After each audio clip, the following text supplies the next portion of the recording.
David blew the whistle, but Mark's anger had already gone too far. What started as a soccer rivalry had turned into a dangerous plan no one expected. The stadium was full of excited fans, every seat taken. In this town, soccer wasn't just a game, it was a way of life. Families, students, and older fans filled the stands. Teenagers waved banners, and older fans remembered past victories. At the center of it all was David, the referee, known for being fair and precise. His whistle controlled the game, and most players respected him, even if they sometimes disagreed with his calls. On this day, something felt different. Mark, a young forward with a hot temper, was playing. He had never handled losing well. From the first whistle, he seemed on edge. Every call David made, whether a small foul or a questionable offside, made him angrier. The crowd's cheers felt like they were mocking him. Mark started playing recklessly, arguing with teammates, ignoring his coach, and making impulsive moves. He was no longer just trying to win.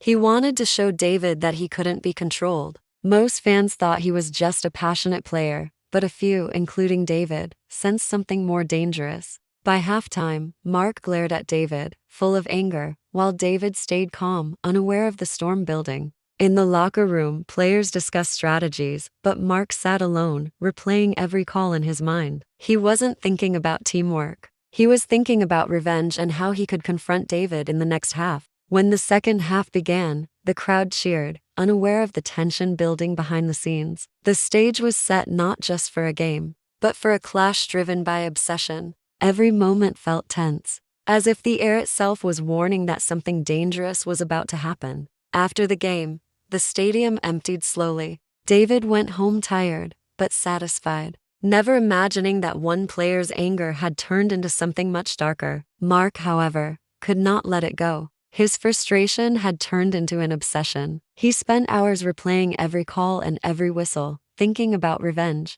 Mark started watching David's routines carefully when he left home, the path he took, and even his habits. He tracked the cafes and stores David visited. His obsession grew quietly. Friends and family thought he was just upset about losing, but he was planning more than a reaction on the field. He wanted to scare and humiliate David. Stadium security had noticed Mark's aggressive behavior before, but no one knew how far his obsession had gone. As days passed, Mark's planning became more precise. He followed David's public appearances and social media and even noted the people close to him. The thrill of plotting consumed Mark, while David continued his life, unaware of the danger approaching. What started as anger over a referee's call had turned into a dangerous obsession, leading toward a confrontation no one could have imagined.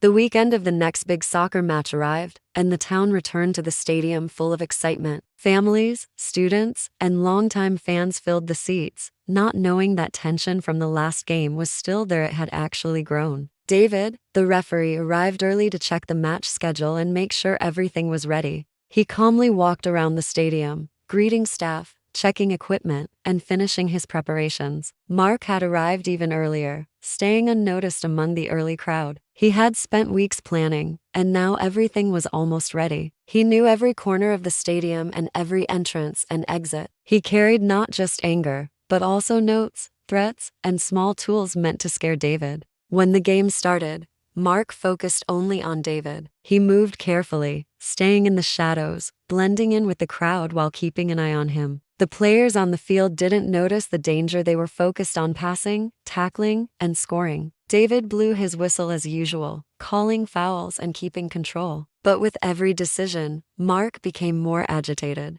Every goal against his team and every minor foul fueled his obsession. At a critical moment, Mark decided to act. He ran through the crowd toward David. The stadium erupted with confusion. Fans screamed, thinking it was part of the game, and players froze. Security ran toward Mark, but he was ready. His plan wasn't just a sudden attack. It was carefully thought out. Inside his bag were messages, devices, and evidence meant to ruin David's reputation. Cameras caught everything. Security stopped him just in time, preventing a bigger disaster. David, shaken but safe, watched in disbelief as the stadium, once full of excitement, grew tense and quiet. Afterward, the town was deeply shocked. What seemed like a normal game turned into a frightening reminder of how obsession can grow. Police quickly arrived and took Mark into custody. They found disturbing evidence showing that Mark had been planning for months. His bag contained not just tools, but a digital trail of threats and harassment.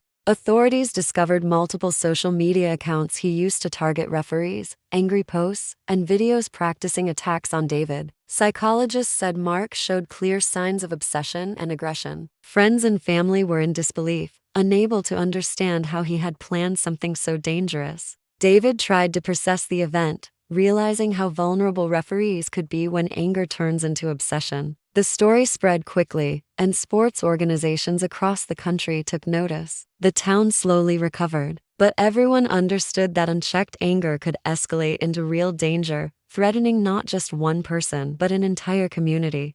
Mark's arrest marked the beginning of a slow and tense recovery for the town. Court hearings revealed the full extent of his planning and obsession, shocking everyone who thought they knew him. Prosecutors presented evidence showing months of preparation, including detailed logs of David's routines, threatening messages, and social media posts designed to intimidate and damage the referee's reputation. The courtroom was filled with an uneasy silence as each piece of evidence was revealed, leaving spectators and the press stunned at the lengths to which one person's anger could escalate. For David, the ordeal was both frightening and surreal. He had spent years refereeing matches without incident, believing in the fairness and sportsmanship of the game. Suddenly, his life had been invaded in ways he could never have anticipated. Yet despite the fear, he found strength in the support of the town, the security team, and fellow referees who had rallied around him. The legal proceedings were swift and decisive. Mark was charged with attempted assault, harassment, and conspiracy to harm, and the evidence against him was overwhelming. Psychologists called to testify explained that his actions were not random. They were the product of fixation and obsession, a dangerous combination that required serious intervention. The town slowly began to return to normal, though the memory of that day lingered.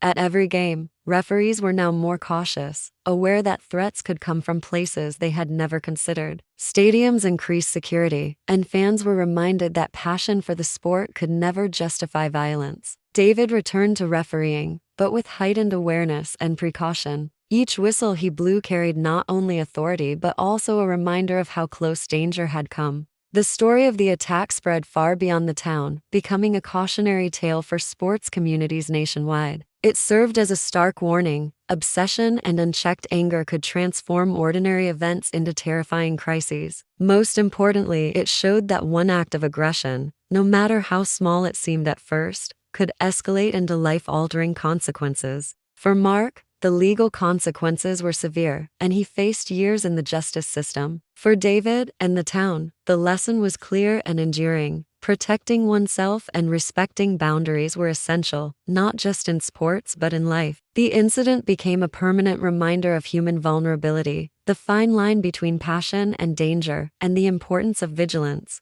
Even as time passed, the memory of that day remained etched in the minds of all who witnessed it, a story that would be told again and again as a lesson no one could forget.